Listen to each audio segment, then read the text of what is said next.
কথাবার্তা তো আপনাকে একবারও দেখতে পাইনি স্যার। আপনি হঠাৎ করে আরে টাকা দিয়েছি, কারণ বাপের টাকা নেই, আমি টাকা দিয়ে বানিয়েছি। কেন কথা বলছেন? তোমাকে বলেছি আপনি এমপিও একজন বাপ তুলে বলতে পারেন? 14 পুরুষ তুলবো।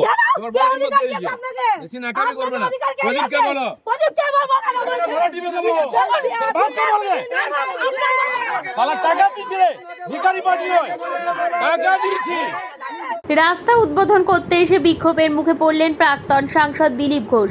খড়গপুর পৌরসভা 6 নম্বর ওয়ার্ডের মাঠপাড়া এলাকায় একটি ঢালাই রাস্তার উদ্বোধনে গিয়ে এলাকার মহিলা তৃণমূল কংগ্রেস কর্মীদের বিক্ষোভের মুখে পড়তে হয় মেদিনীপুরের প্রাক্তন সাংসদ দিলীপ ঘোষকে।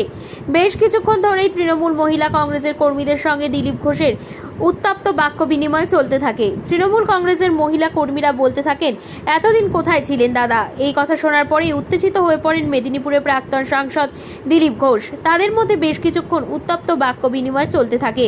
তারপরে দিলীপবাবু গাড়িতে উঠে নিজের গন্তব্যস্থলে রওনা দেন।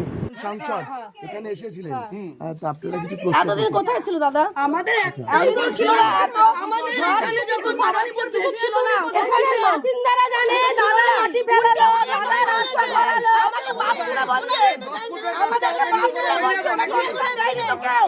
ওদের বাপের রাস্তা প্রদীপ সরকার বাপ মানে প্রদীপ সরকার কি আমাদের বাপ? উনি কোন বাপের সন্তান আমরা জানেন না, কিন্তু আমরা জানি।